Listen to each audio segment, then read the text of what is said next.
बोलो गुरुदेव भगवान की जय। प्यारे कृष्ण कन्हैया लाल की जय। श्रीमद् वाल्मीकि रामायण द्वितीय खंड का उत्तरकांड चल रहा है और आज है सप्तदशः सर्ग। रावण से तिरस्कृत ब्रह्मर्षि कन्या वेदवती का उसे शाप देकर अग्नि में प्रवेश करना और दूसरे जन्म में सीता के रूप में प्रादुर्भूत होना। अथ राजन् महाबाहुर विचरन् पृथ्वी तले हिमवद् वनमासाद्य परिचक्राम रावणः। अगस्त्य जी कहते हैं, राजन, तत्पश्चात महाबाहु रावण भूतल पर विचरता हुआ हिमालय के वन में आकर वहां सब ओर चक्कर लगाने लगा। वहां उसने एक तपस्वी कन्या को देखा जो अपने अंगों में काले रंग का मृग चर्म तथा सिर पर जटा धारण किए हुए थी। वह ऋषि प्रोक्त विधि से तपस्या में संलग्न होकर देवांगना के समान उद्दीप्त हो रही थी। उत्तम एवं महान व्रत का पालन करने वाली तथा रूप सौंदर्य से सुशोभित उस कन्या को देखकर रावण का चित्त कामजनित मोह के वशीभूत हो गया। उसने अट्टहास करते हुए से पूछा, भद्रे, तुम अपनी इस युवावस्था के विपरीत यह कैसा बर्ताव कर रही हो? तुम्हारे इस दिव्य रूप के लिए ऐसा आचरण कदापि उचित नहीं है। भीरु, तुम्हारे इस रूप की कहीं तुलना नहीं है। यह पुरुषों के हृदय में कामजनित उन्माद पैदा करने वाला है, अतः तुम्हारा तप में संलग्न होना उचित नहीं है। तुम्हारे लिए हमारे हृदय से यही निर्णय प्रकट हुआ है। भद्रे, तुम किसकी पुत्री हो? यह कौन सा व्रत कर रही हो? सुमुखी, तुम्हारा पति कौन है? भीरु, जिसके साथ तुम्हारा संबंध है वह मनुष्य इस भूलोक में महान पुण्यात्मा है। मैं जो कुछ पूछता हूँ वह सब मुझे बताओ। किस फल के लिए यह परिश्रम किया जा रहा है? रावण के इस प्रकार पूछने पर वह यशस्विनी तपोधना कन्या उसका विधिवत आतिथ्य सत्कार करके बोली, अमित तेजस्वी ब्रह्मर्षि श्रीमान कुशध्वज मेरे पिता थे, जो बृहस्पति के पुत्र थे और बुद्धि में ही उन्हीं के समान माने जाते थे।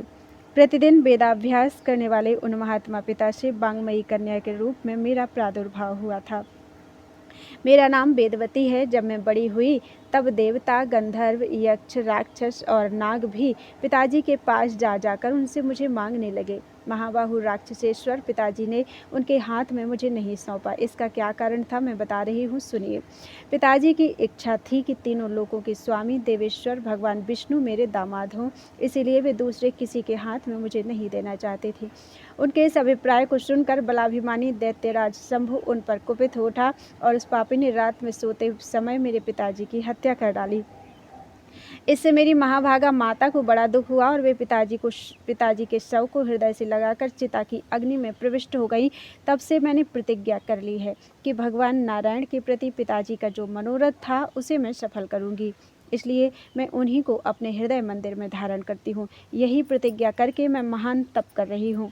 राक्षसराज, आपके प्रश्न के अनुसार यह सब बात मैंने आपको बता दी। नारायण ही मेरे पति हैं। उन पुरुषोत्तम के सिवा दूसरा कोई मेरा पति नहीं हो सकता। उन नारायण देव को प्राप्त करने के लिए ही मैंने इस कठोर व्रत का आश्रय लिया है। राजन पौलस्त्यनंदन, मैंने आपको पहचान लिया है। आप जाइए। त्रिलोकी में जो कोई भी वस्तु विद्यमान है वह सब मैं तपस्या द्वारा जानती हूँ। यह सुनकर रावण कामबाण से पीड़ित होकर विमान से उतर गया और उस उत्तम एवं महान व्रत का पालन करने वाली कन्या से फिर बोला, सुश्रोणी, तुम गर्वीली जान पड़ती हो, तभी तो तुम्हारी बुद्धि ऐसी हो गई है। मृग शावक लोचने इस तरह पुण्य का संग्रह बूढ़ी स्त्रियों को ही शोभा देता है, तुम जैसी युवती को नहीं। तुम तो सर्वगुण संपन्न एवं त्रिलोकी की अद्वितीय सुंदरी हो, तुम्हें ऐसी बात नहीं कहनी चाहिए। भीरु, तुम्हारी जवानी बीती जा रही है। भद्रे, मैं लंका का राजा हूँ, मेरा नाम दशग्रीव है। तुम मेरी भार्या हो जाओ और सुखपूर्वक उत्तम भोग भोगो। पहले यह तो बताओ, तुम जिसे विष्णु कहती हो वह कौन है? अंगने भद्रे, तुम जिसे चाहती हो वह बल, पराक्रम, तप और भोग वैभव के द्वारा मेरी समांतर नहीं कर सकता। उसके ऐसा कहने पर कुमारी वेदवती उस निशाचर से बोली, नहीं नहीं, ऐसा ना हो, ऐसा ना कहो। राक्षसराज, भगवान विष्णु तीनों लोकों के अधिपति हैं। सारा संसार उनके चरणों में मस्तक झुकाता है। तुम्हारे सिवा दूसरा कौन पुरुष है जो बुद्धिमान होकर भी उनकी अवहेलना करेगा? वेदवती के ऐसा कहने पर उस राक्षस ने अपने हाथ से उस बाला के केश पकड़ लिए, उस कन्या के केस पकड़ लिए। इससे वेदवती को बड़ा क्रोध हुआ। उसने अपने हाथ से उन केसों को काट दिया। उसके हाथ ने तलवार बनकर तत्काल उसके केसों को मस्तक से अलग कर दिया। वेदवती रोष से प्रज्वलित सी हो उठी। वह जल मरने के लिए उतावली होकर अग्नि की स्थापना करके उस निशाचर को दग्ध करती हुई सी बोली, नीच राक्षस, तूने मेरा तिरस्कार किया है, अतः अब इस जीवन को सुरक्षित रखना मुझे अभीष्ट नहीं है, इसलिए तेरे देखते देखते मैं अग्नि में प्रवेश कर जाऊंगी। तुझ पापात्मा ने इस वन में मेरा अपमान किया है, इसलिए मैं तेरे वध के लिए फिर उत्पन्न होंगी। स्त्री अपनी शारीरिक शक्ति से किसी पापाचारी पुरुष का वध नहीं कर सकती। यदि मैं तुझे शाप दूं तो मेरी तपस्या क्षीण हो जाएगी। यदि मैंने कुछ भी सत्कर्म, दान और होम किए हों तो अगले जन्म में मैं सती साध्वी अयोनिजा कन्या के रूप में प्रकट होऊं तथा किसी धर्मात्मा पिता की पुत्री बनूं। ऐसा कहकर वह प्रज्वलित अग्नि में समा गई। उस समय उसके चारों ओर आकाश से दिव्य पुष्पों की वर्षा होने लगी। तदनंतर दूसरे जन्म में वह कन्या पुनः एक कमल से प्रकट हुई। उस समय उसकी कांति कमल के समान ही सुंदर थी। उस राक्षस ने पहले की ही भांति फिर वहां से भी उस कन्या को प्राप्त कर लिया। कमल के भीतरी भाग के समान सुंदर कांति वाली उस कन्या को लेकर रावण अपने घर गया। वहां उसने मंत्री को वह कन्या दिखाई।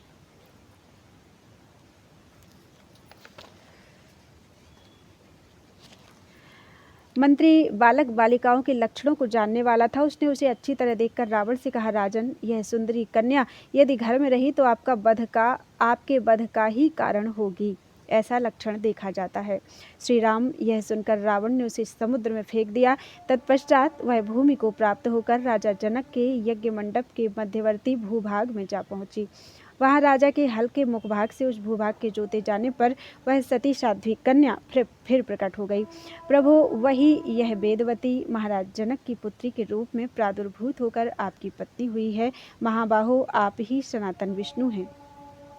उस वेदवती ने पहले ही अपने रोष जनित शाप के द्वारा आपके उस पर्वताकार शत्रु को मार डाला था, जिसे अब आपने आक्रमण करके मौत के घाट उतारा है। प्रभु, आपका पराक्रम अलौकिक है। इस प्रकार यह महाभागा देवी विभिन्न कल्पों में पुनः रावण वध के उद्देश्य से मृत्युलोक में अवतीर्ण होती रहेगी। यज्ञ वेदी पर अग्निशिखा के समान हल से जोते गए क्षेत्र में इसका आविर्भाव हुआ है। यह वेदवती पहले सतयुग में प्रकट हुई थी, फिर त्रेता युग आने पर उस राक्षस रावण के वध के लिए मिथिलावर्ती राजा जनक के कुल में सीता रूप से अवतीर्ण हुई। सीता हल जोतने से भूमि पर बनी हुई रेखा से उत्पन्न होने के कारण मनुष्य इस देवी को सीता कहते हैं। इत्यार्षे श्रीमद् रामायणे वाल्मीकि आदि काव्ये उत्तरकांडे सप्तदशः सर्गः।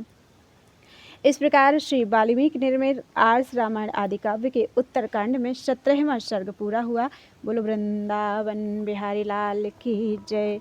त्वदीयं वस्तु गोविंदम तुभ्यमेव समर्पितम्।